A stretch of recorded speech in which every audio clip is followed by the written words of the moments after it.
The chair scraped backward as they pointed me toward the woman waiting alone at table 7. The HOA social committee had set me up on a blind date with her, and the laughter started before I even sat down.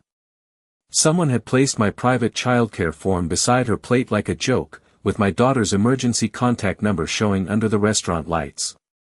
Half the charity dinner saw it, including the school donors who funded the aftercare program my little girl depended on. What they forgot was simple. I controlled the community center reservation system, the donor check-in list, and the microphone schedule for every speaker that night. A man near the bar whispered, "Let us see if he runs." He had no idea what he had just touched. I did not run. I walked forward slowly, past the polished glasses, past the white tablecloths, past the faces trying not to smile. The room smelled like roasted chicken, perfume, and expensive coffee. Forks stopped moving. A woman in pearls lifted her phone just enough to record. The girl at table 7 saw it too. She was white, heavy-set, and sitting with both hands folded around a glass of water she had not touched. Her dress was navy blue. Her hair was pinned carefully behind one ear.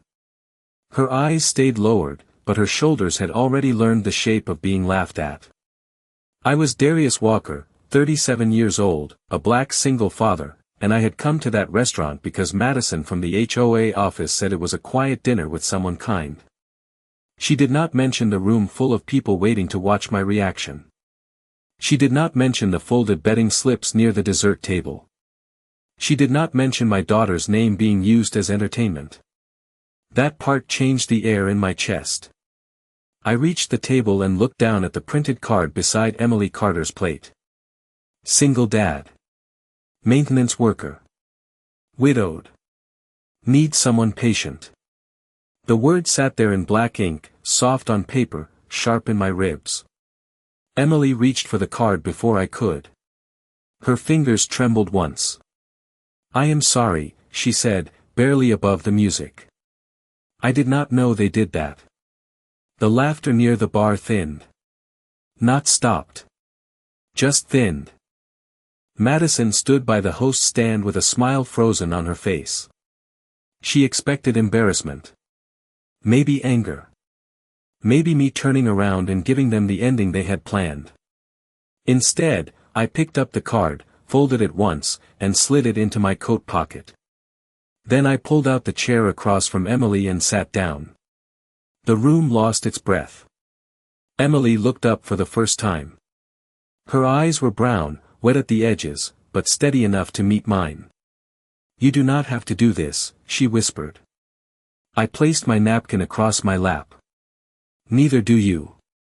A server appeared beside us, nervous and too young to hide it. "Can I get you both something to drink?" he asked. I looked at Emily. "What would you like?" She blinked, like no one had asked her that all night. "Tea," she said. "Hot tea, if that is okay." "2 teas," I told him. "And please take that extra camera phone off the speaker table." The server glanced toward the bar. Madison's smile disappeared completely. Across the room, the donor chairwoman leaned toward her husband.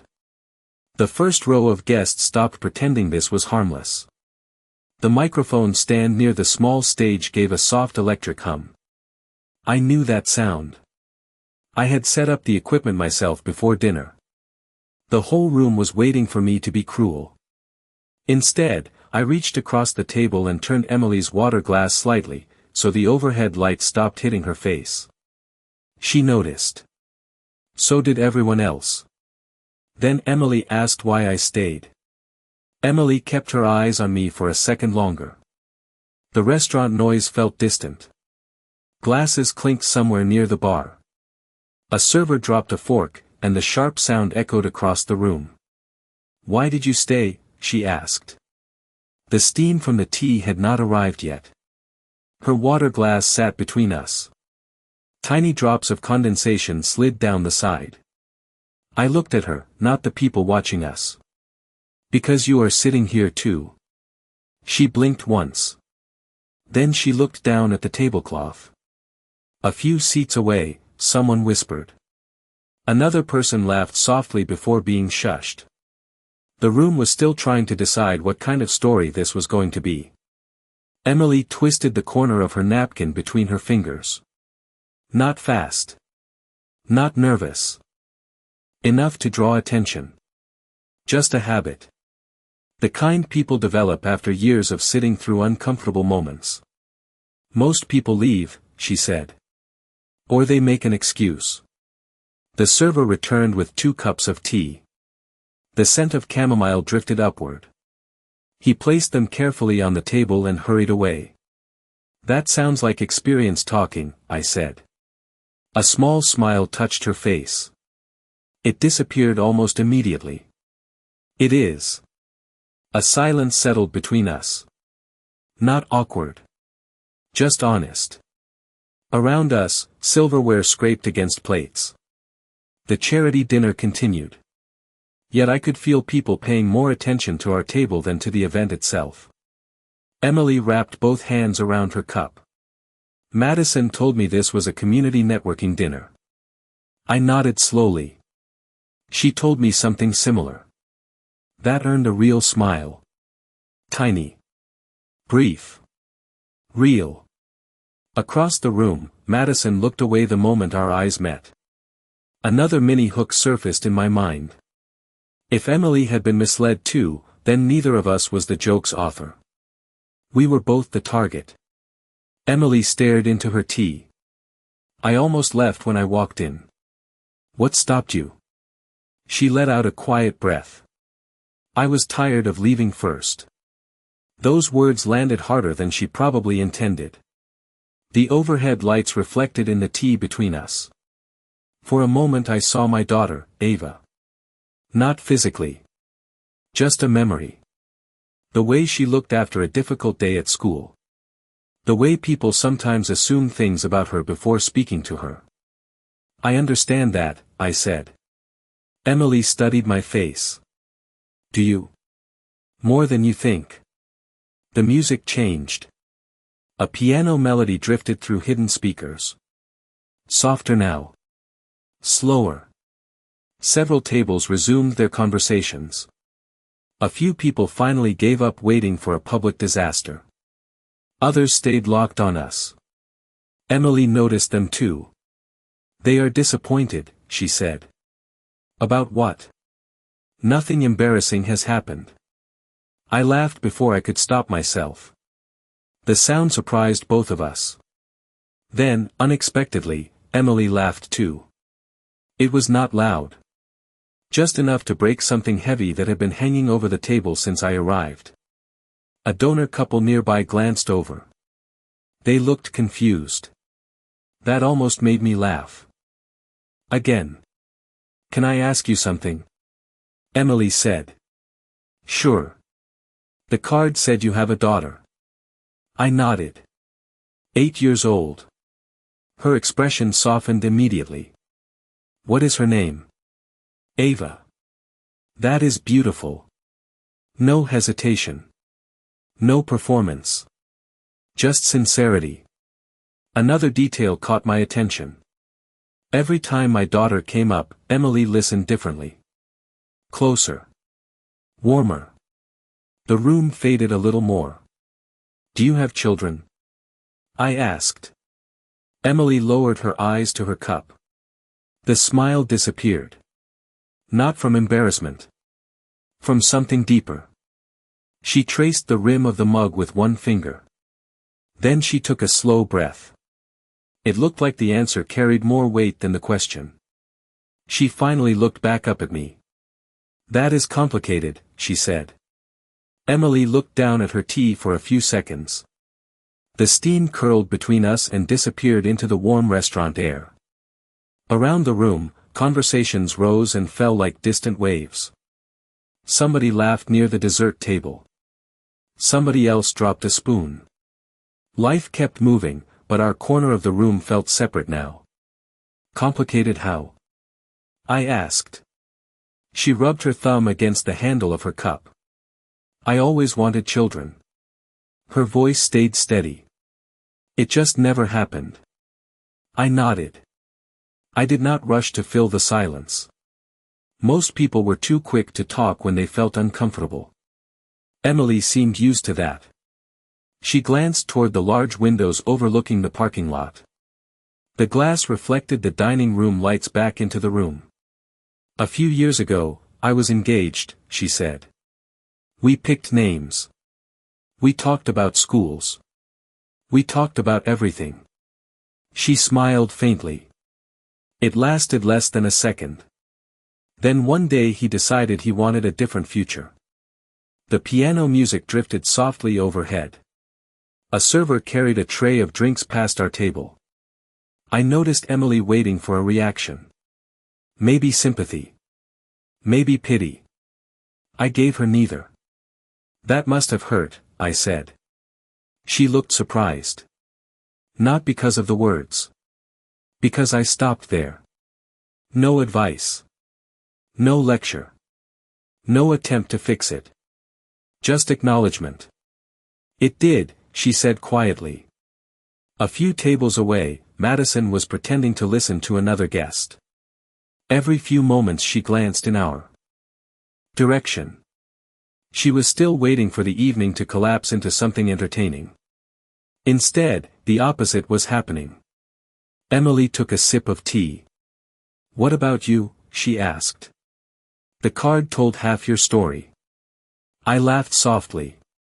Only the parts they thought were useful. That earned another small smile. Better than the last one. "My wife passed away 9 years ago," I said. Emily lowered her cup slowly. The room seemed quieter for a moment. "I am sorry." "Thank you." I looked at the amber glow inside my tea. Ava was still a baby. Emily's eyes softened. That must have been terrifying.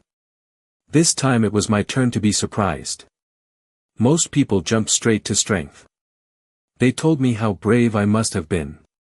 Emily chose a different word. Terrifying.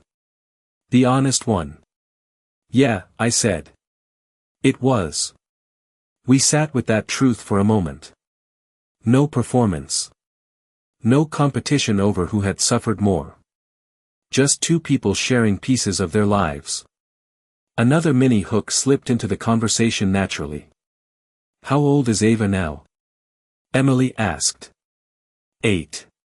"What is she like?" The question came instantly. Not because she felt obligated. Because she wanted to know. I found myself smiling. Curious. Loud. Talks to strangers like she has known them forever. Emily laughed.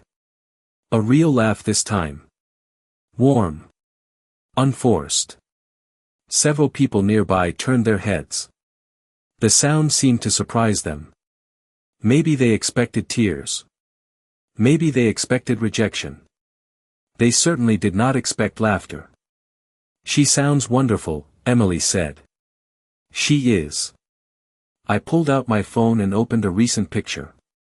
Ava stood beside a science fair project that looked far too ambitious for a third grader. Emily leaned forward. Her eyes lit up immediately. "Look at her smile. That smile usually means trouble."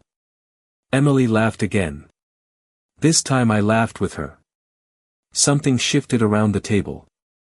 Not dramatically. Just enough. The weight that had been sitting there since I arrived felt lighter. Then Emily looked at the picture a little longer than expected. Her smile faded gently. There was something in her eyes I could not quite place yet. When she finally spoke, her voice was barely above a whisper. "There is something I should probably tell you." Emily kept her eyes on the photograph for another second before looking away. The piano music drifted softly through the restaurant. A waiter carried a tray of desserts past our table. The scent of chocolate and warm cinnamon followed behind him. "There is something I should probably tell you," she repeated. Her fingers rested against the side of her cup. They were steady now. I slipped my phone back into my pocket and waited. "I almost canceled tonight 3 times. I smiled faintly. "Only 3. That earned a quiet laugh. Then her expression settled again. I am serious. I know. She looked across the room. Several people were still watching us. Not openly anymore. Just enough. This is not the first time someone has arranged something like this. The words landed gently, but the meaning behind them did not. A glass clinked somewhere near the bar. The room suddenly felt smaller. Emily stared at the white tablecloth between us.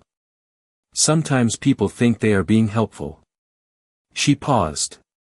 Sometimes they are not. I did not interrupt. She seemed grateful for that. A few years ago, some coworkers signed me up for a dating event without telling me. She gave a small shrug. Apparently it was supposed to build confidence. Her smile appeared for a moment. It carried no joy. Instead, it became entertainment. The overhead lights reflected in her tea. I left after 20 minutes. I leaned back slightly in my chair. What happened? She let out a slow breath. Nothing dramatic. Her eyes moved toward the windows. That was the problem. I understood immediately. Sometimes people imagined cruelty always arrived loudly. It did not. Sometimes it arrived disguised as laughter. Sometimes it arrived disguised as concern. Emily traced the edge of her napkin with one finger. People looked at me and made decisions before I spoke. She laughed softly. They still do. The words hung between us. Across the room, Madison was talking with two board members. One of them glanced our way and quickly looked somewhere else. A mini hook settled into my thoughts. For the first time all evening, I wondered if Madison was beginning to realize how this looked from Emily's side. Can I tell you something? I asked. Emily nodded. When I walked in tonight, everybody expected me to judge you in 10 seconds. Her eyes lifted. And I have spent most of my life dealing with people who thought they knew me in 10 seconds. The room seemed quieter after that.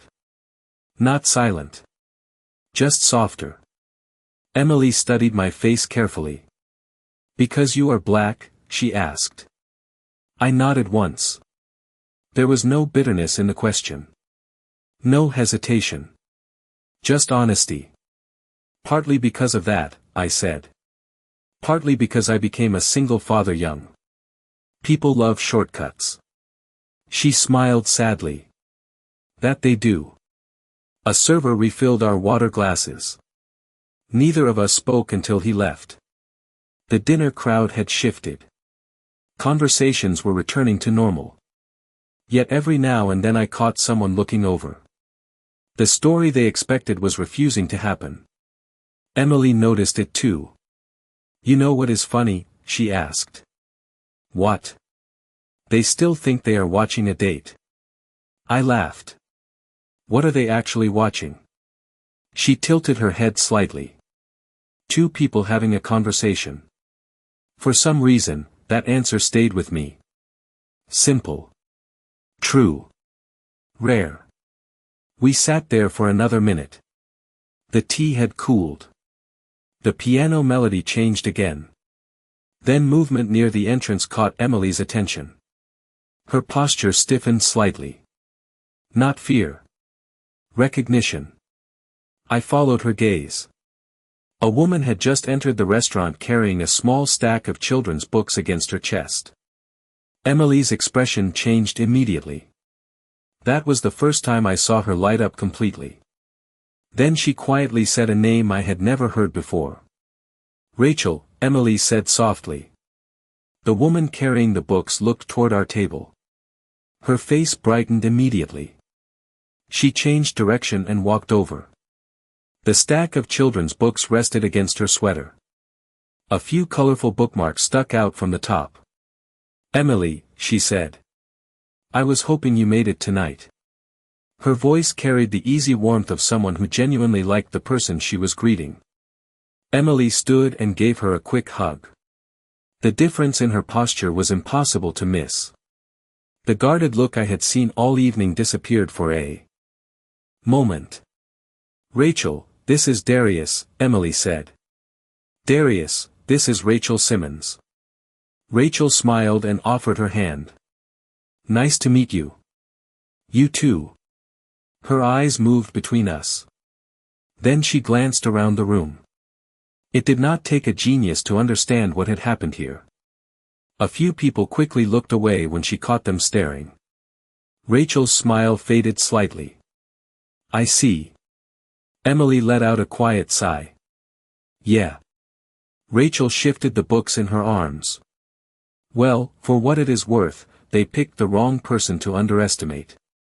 Emily looked embarrassed. "Rachel." "What?" Rachel laughed softly. "It is true." That caught my attention. Emily looked down at the floor. Rachel noticed and lowered her voice. "Sorry." The brief exchange told me more than either woman intended. There was history there. Respect too. Rachel glanced at me. "Do you know what Emily does on Saturday mornings?" "Rachel," Emily warned. "I am asking him." Rachel looked back at me. "She runs reading circles for kids at the library." Emily covered part of her face with one hand. "It is not a big deal." Rachel ignored her. "Last year she bought half the supplies herself when funding got cut." Emily groaned quietly. "Please stop." "No," Rachel smiled. "People should know." The restaurant suddenly felt different.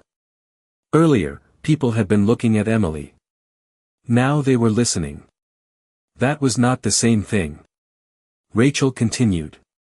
"Some of those children wait all week to see her."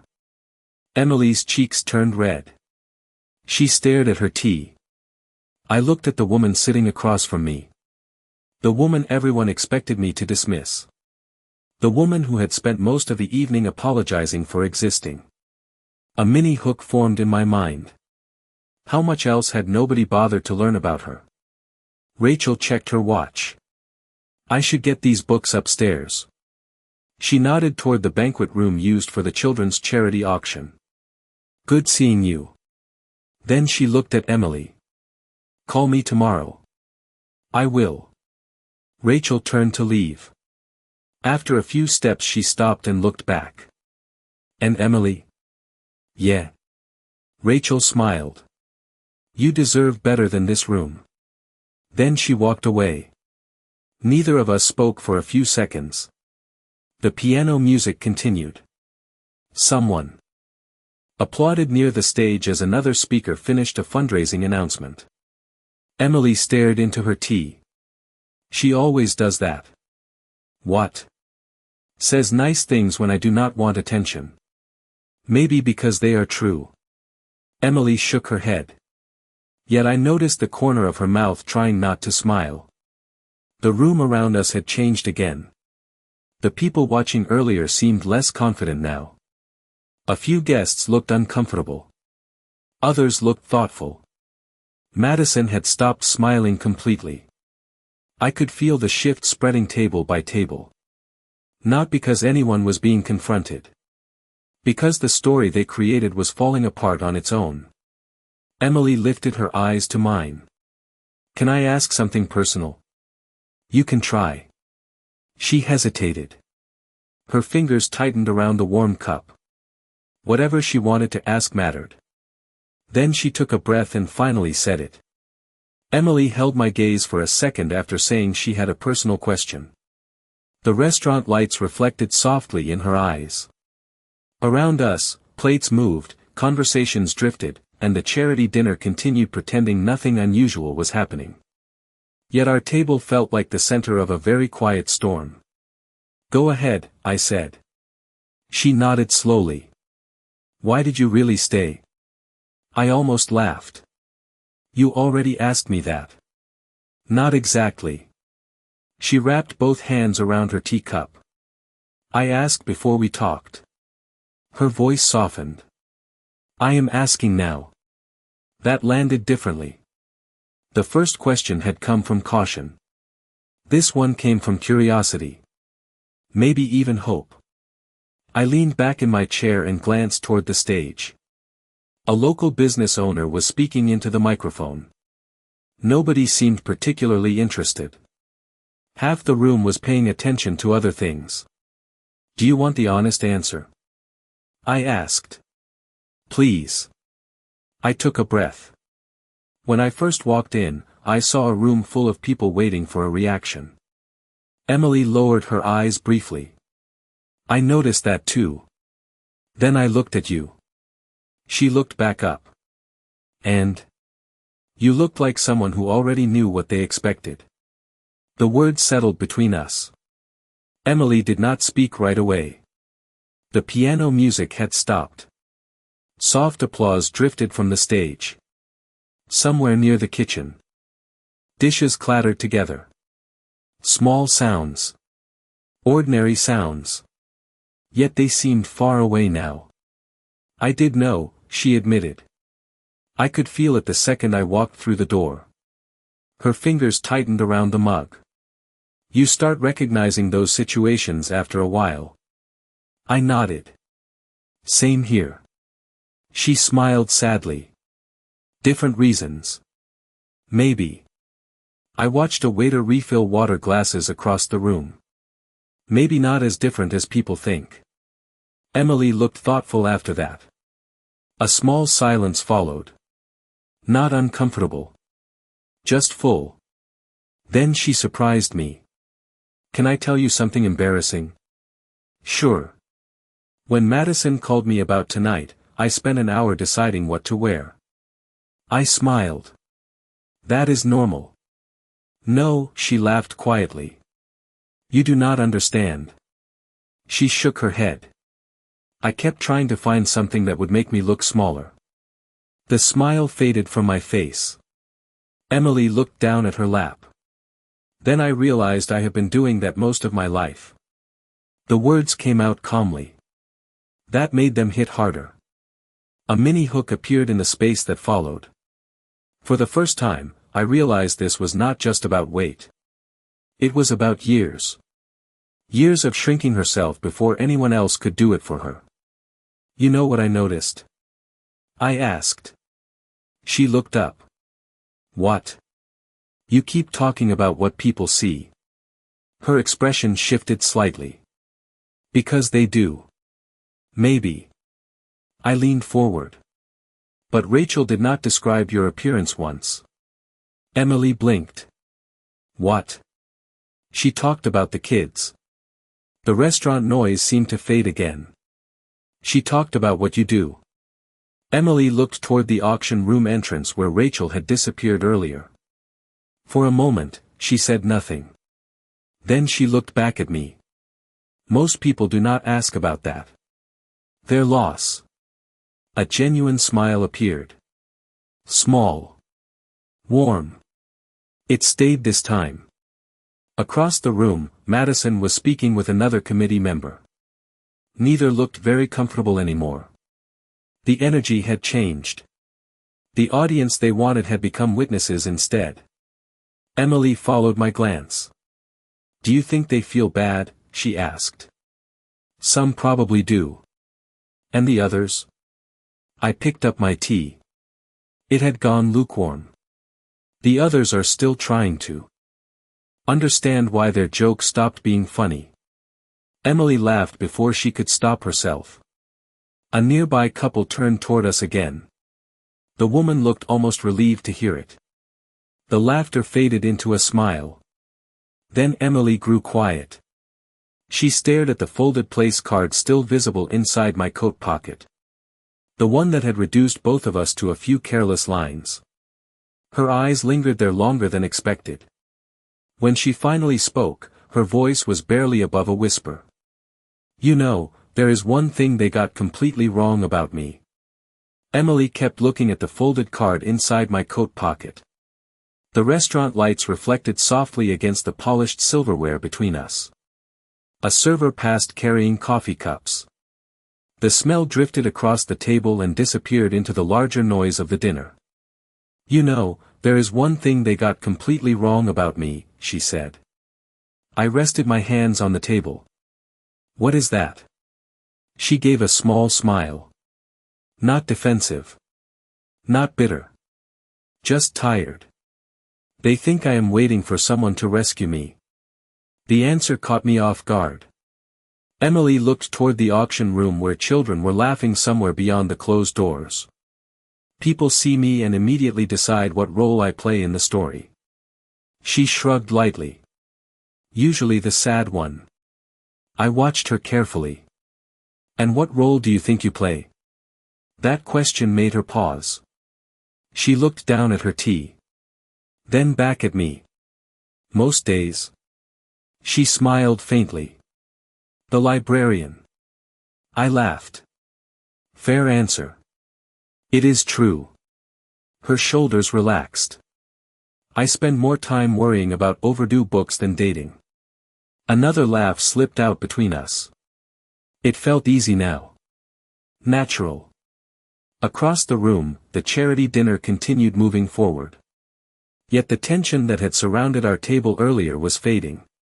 People were no longer waiting for a scene. They were trying to understand one. Emily folded her napkin neatly beside her plate. When I was younger, I thought if I changed enough things about myself, people would finally see me differently. She said it casually, but the words carried weight. Different clothes. Different diets. Different hairstyles. She looked toward the window. Eventually I got tired. The reflection of the dining room lights shimmered across the glass. Tired of what? I asked. Treating myself like a problem to solve. The sentence stayed with me. A mini hook settled in the silence afterward. Because for the first time all evening, Emily was not talking about how people treated her. She was talking about how she had learned to survive it. That felt different. Stronger. I took a sip of my tea. It had cooled completely. So what changed? I asked. Emily smiled. A real one. The kids. At the library? She nodded immediately. They do not care about any of that. Her eyes brightened the same way they had when Rachel appeared. Children ask honest questions. I smiled. That can be dangerous. Very dangerous. She laughed.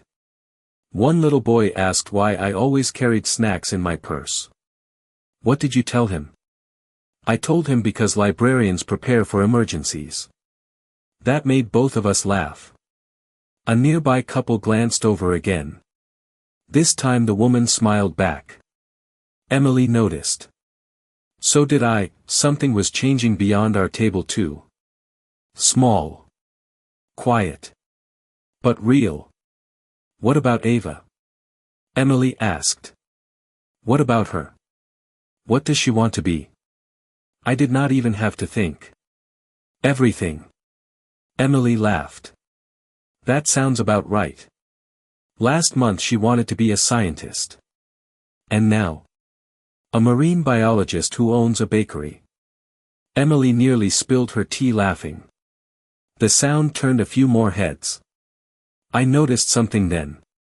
Earlier, whenever people looked our way, Emily seemed to shrink slightly. Now she barely noticed.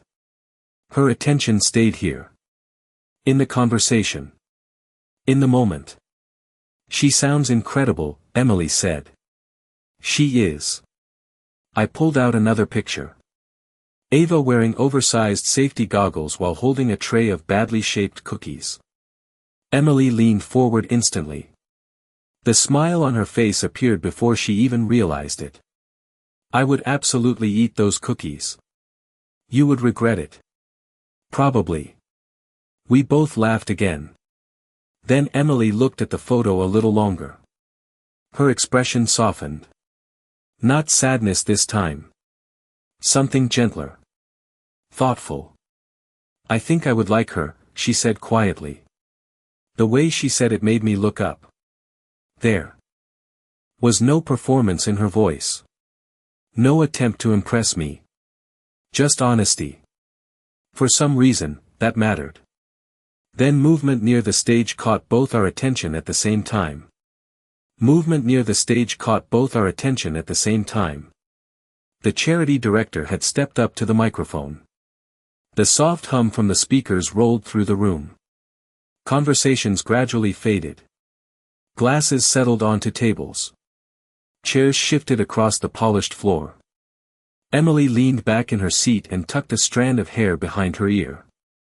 "I forgot they were doing the scholarship announcement tonight," she said. I glanced toward the stage.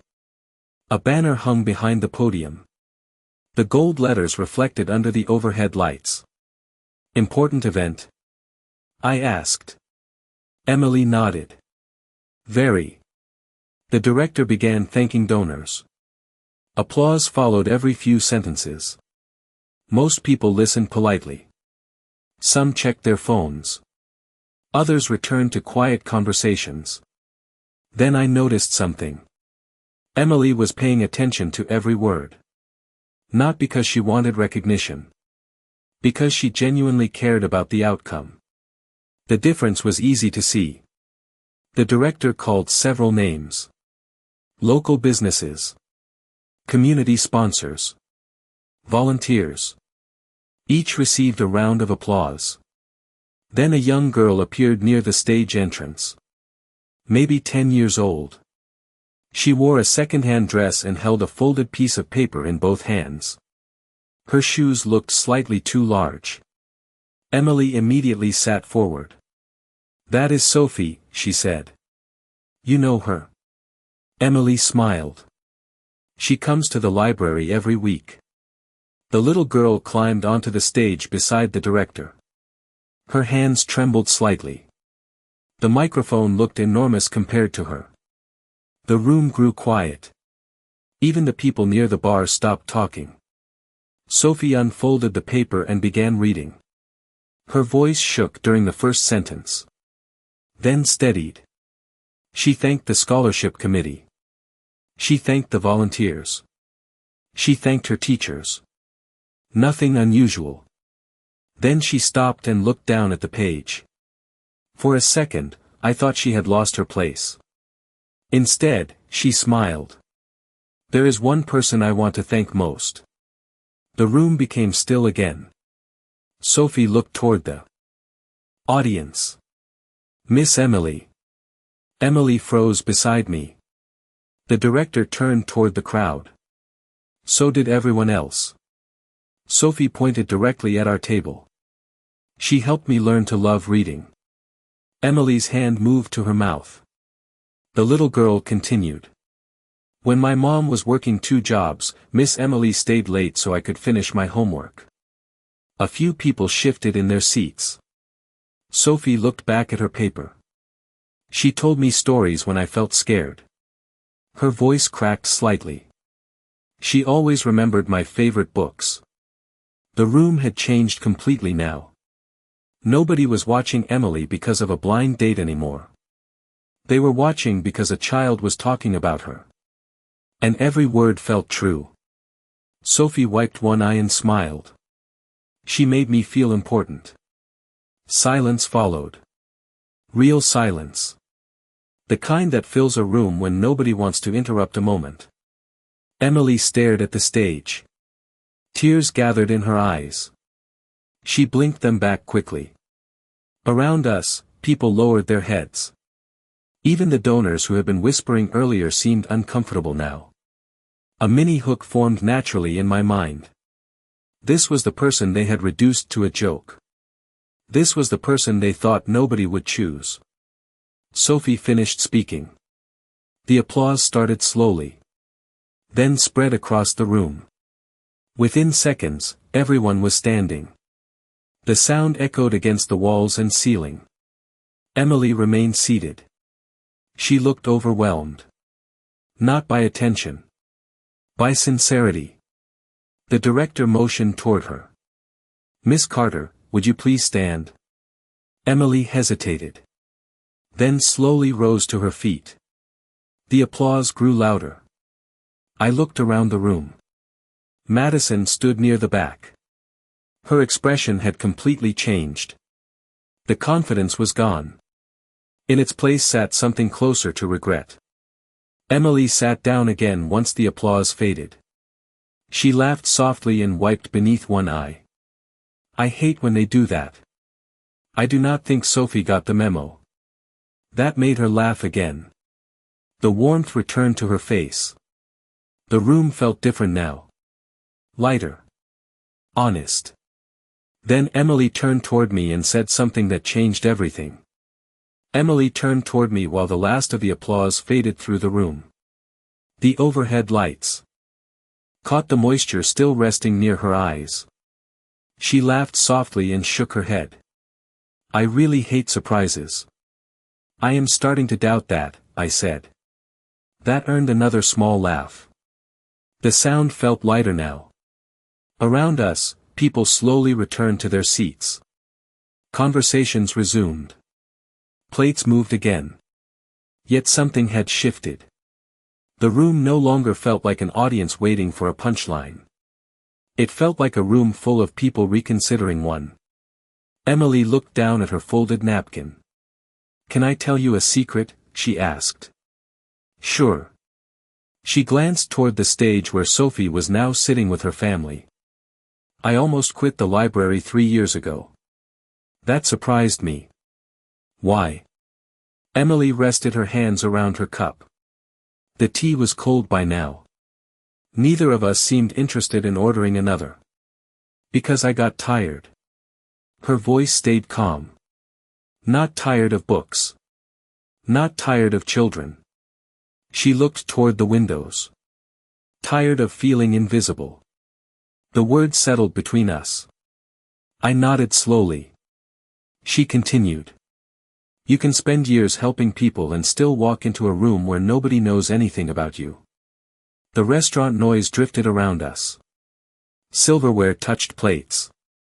Ice shifted inside glasses. Ordinary sounds. Honest sounds. Then Sophie started coming every week, Emily said. She was shy. She barely spoke. A smile touched her face.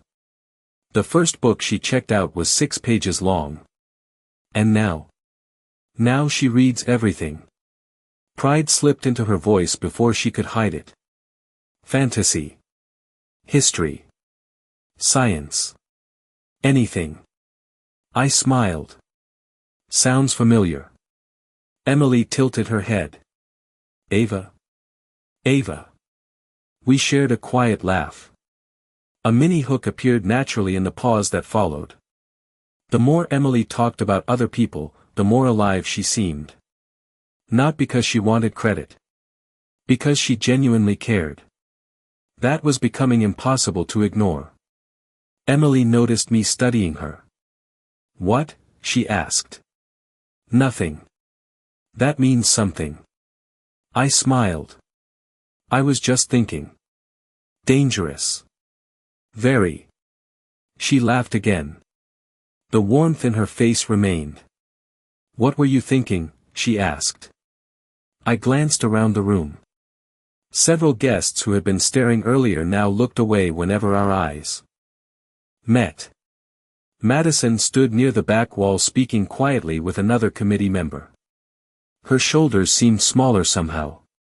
I was thinking people spent all evening looking at the wrong thing. Emily blinked. What do you mean?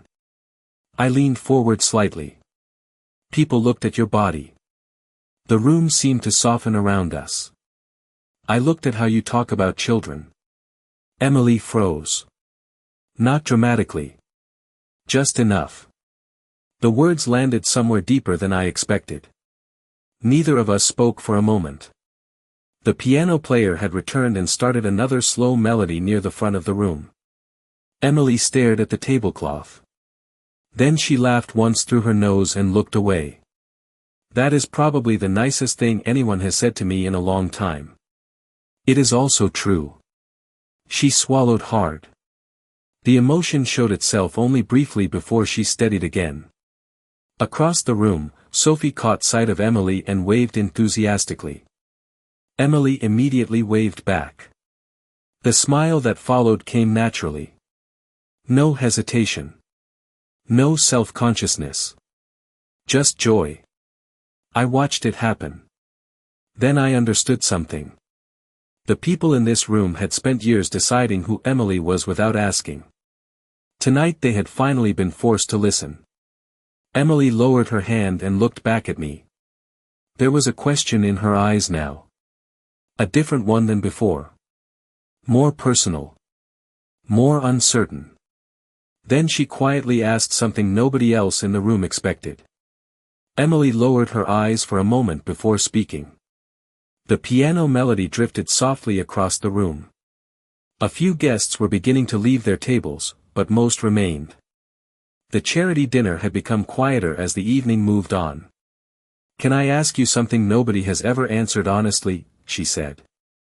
I nodded. "You can ask." She took a slow breath. Her fingers rested against the edge of the table. "When you first saw me tonight, what was your first thought?" The question hung between us. Not because it was difficult. Because it mattered. Around us, glasses clinked. A waiter folded and used chairs near the back wall. The room felt smaller again. More personal. I looked at Emily carefully. She did not look away. She wanted the truth. "Honestly?" I asked. "Honestly." I smiled faintly. "My first thought was that you looked uncomfortable." She blinked. "That was your first thought?" "Yes." A small crease appeared between her eyebrows. "Not anything about how I look?" "No." Emily stared at me for a second. Then she laughed softly and shook her head. "I do not believe you." "That is fair." She covered part of her smile with one hand. "Most people notice it immediately." I understood what she meant. Maybe. I leaned back slightly. But I noticed something else first. The smile slowly disappeared from her face. Not from disappointment. From curiosity. "What?" she asked. "You looked like someone preparing to be hurt." Silence followed. The words settled gently between us. Emily looked down at the table. The overhead lights reflected against the polished silverware. For a moment she said nothing. Then she nodded once. Very slightly. "That is probably true." Her voice barely rose above the music. A mini hook surfaced naturally in the pause that followed. Emily was not upset. If anything, she seemed relieved. Like somebody had finally described the feeling correctly. "Do you know what is strange?" she asked. "What?" She smiled sadly. "I spent years worrying people would not find me attractive." She traced a finger across the tablecloth. "Then one day I realized that was not actually what hurt the most." I listened. What hurt the most was being dismissed before anyone knew me. The room seemed quieter again. Across the ballroom, Sophie and her mother were gathering their things. Near the entrance, Rachel was speaking with volunteers. Life continued around us. Yet every word from Emily carried weight now. "People assume loneliness comes from being alone," she said. "Sometimes it comes from never being seen." I felt that one. More than she probably realized. "Yeah," I said quietly. "I know." Emily looked up. She studied my face for a moment. "You do not you?" I nodded. "More than I wish I did." The answer seemed enough. No explanation required. No long story. Just recognition. She smiled. The kind that comes when somebody understands something without needing every detail. A waiter appeared and offered dessert menus. Neither of us looked at them. He quickly got the message and moved on. Emily laughed softly after he left. "We have been talking for almost 2 hours. Has it been that long?" "Apparently." She glanced toward the stage. Most of the official program had ended. Guests were beginning to mingle freely. The atmosphere felt different now. Warmer. Less performative. Emily folded her hands together. Then she looked directly at me. There was nervousness there again. Not the kind from earlier.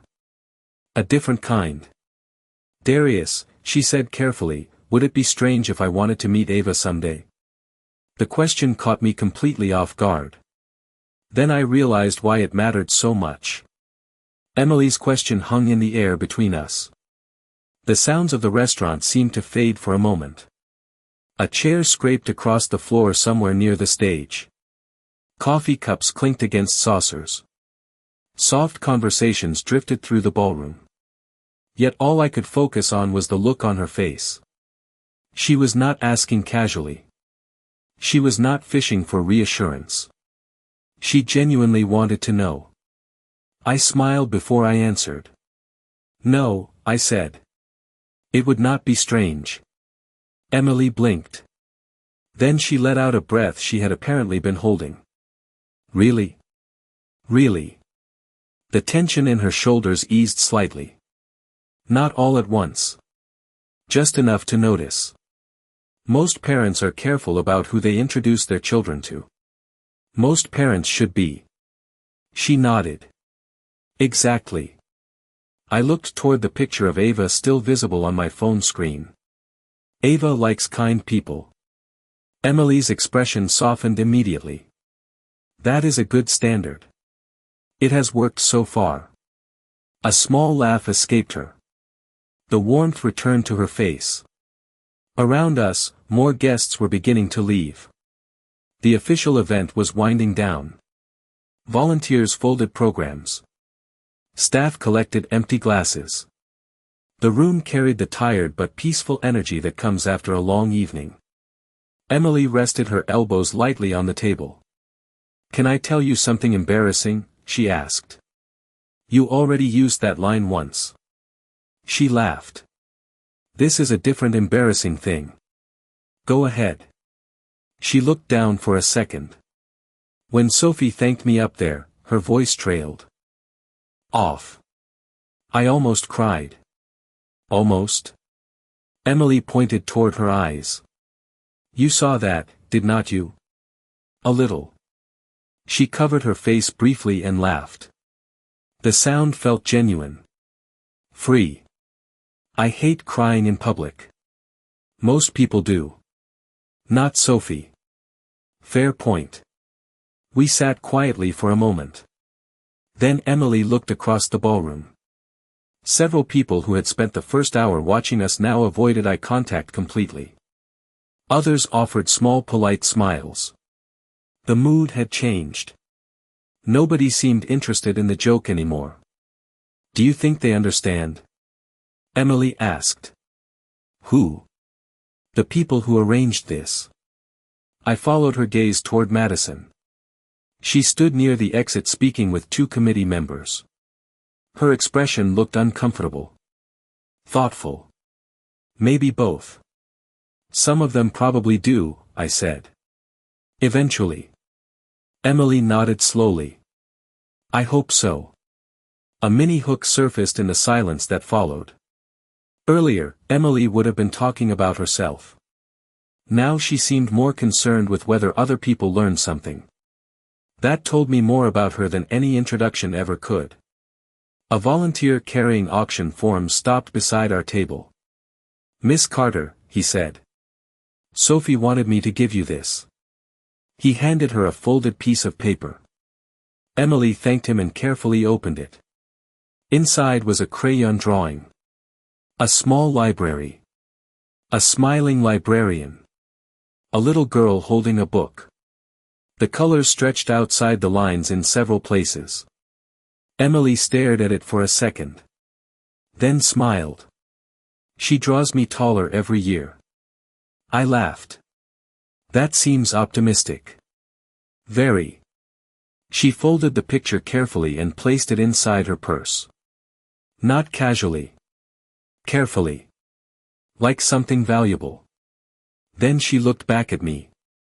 You know what is funny? She asked. What? I almost did not come tonight. I nodded. I know. She smiled softly. I am glad I did. The words were simple. Honest. They landed harder than anything else she had said all evening. I looked at her for a moment before answering. Yeah. A smile appeared on my face too. Me too. Then someone unexpectedly stopped beside our table. Someone unexpectedly stopped beside our table. Emily and I both looked up. It was Madison. The noise of the ballroom seemed to soften around her. Not because she demanded attention. Because nobody expected her to walk over.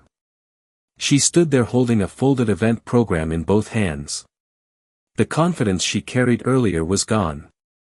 Her smile looked uncertain. Human.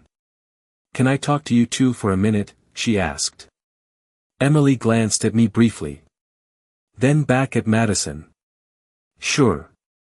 Madison nodded once and pulled out a nearby chair. She did not sit immediately. For a second it looked like she was reconsidering the entire conversation. Finally she lowered herself into the seat. I owe both of you an apology. The words came quickly. Like she had rehearsed them and still hated saying them. Emily stayed quiet. So did I. Madison looked down at the folded program. When I organized tonight, I thought I was helping. She laughed once through her nose. There was no humor in it. Actually, that is not completely true. The honesty surprised me. Madison looked around the room. Several committee members were watching from a distance. Part of me thought it would be funny. Emily lowered her eyes to the table. Madison noticed immediately. I am sorry. Her voice cracked slightly. I never stopped to think about how it would feel for either of you. Nobody spoke for a moment. The piano player was packing up near the stage. Volunteers carried boxes toward the exit. The evening was ending. Yet this conversation felt important. Madison turned toward Emily first. I reduced you to one thing. Emily looked up slowly. Madison continued before she could interrupt. I ignored everything else about who you are. The room seemed quieter again. Madison swallowed hard. Then I listened to Sophie. A few tables away, the little girl was helping stack chairs while talking excitedly to her mother. Madison watched her for a second. I realized how little I actually knew. Emily's expression softened. Not because she enjoyed the apology. Because she could tell it was real. Madison then turned toward me. And I used your daughter as part of a joke. The words landed heavily. She shook her head immediately. That was wrong. I nodded once. Yes, it was. Madison accepted that without argument. I know. Another. Silence followed.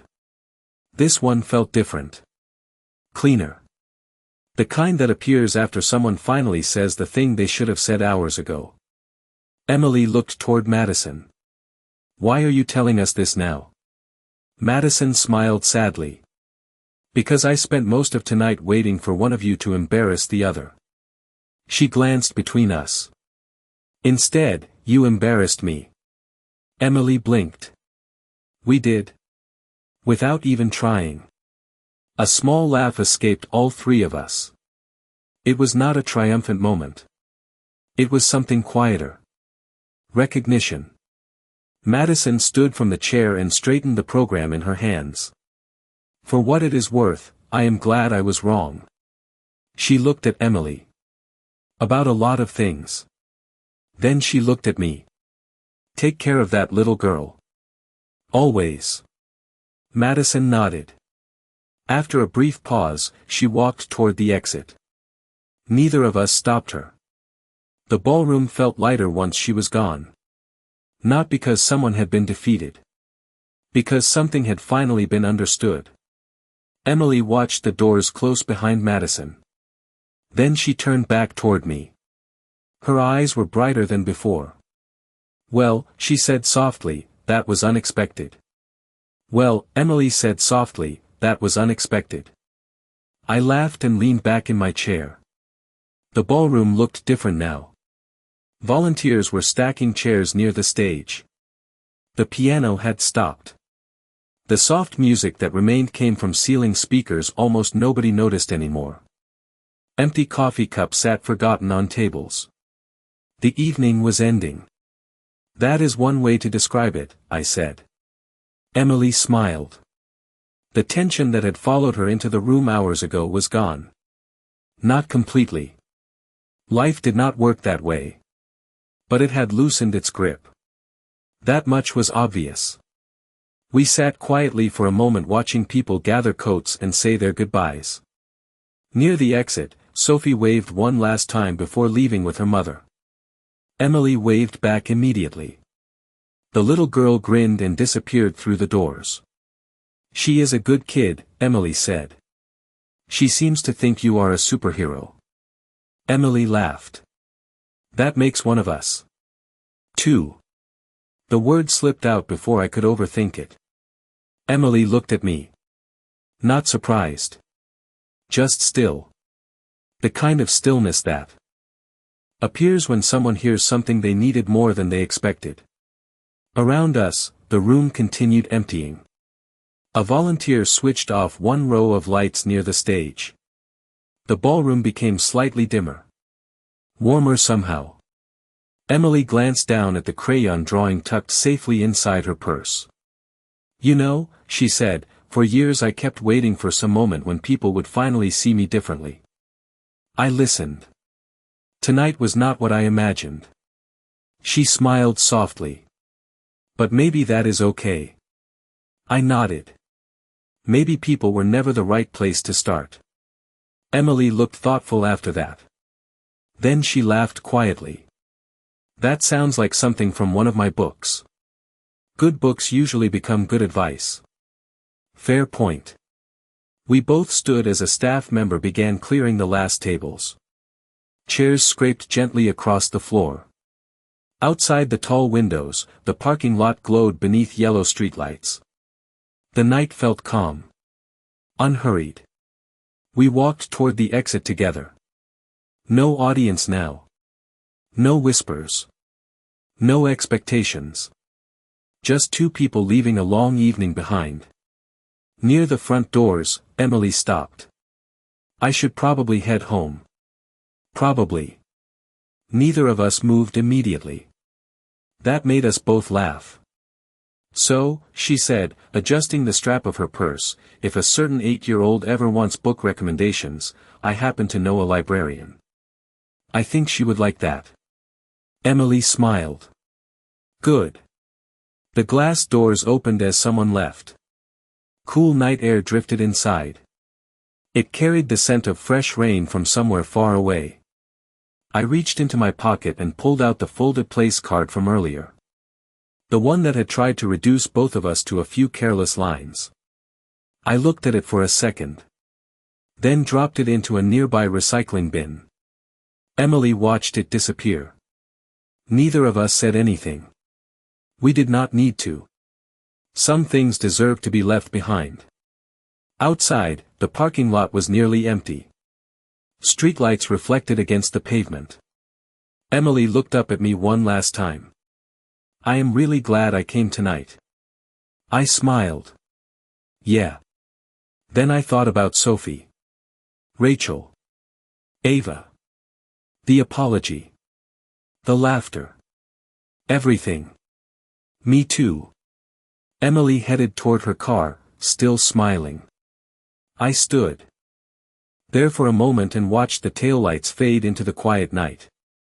They invited me to judge her in seconds. Instead, I spent an evening meeting someone worth knowing.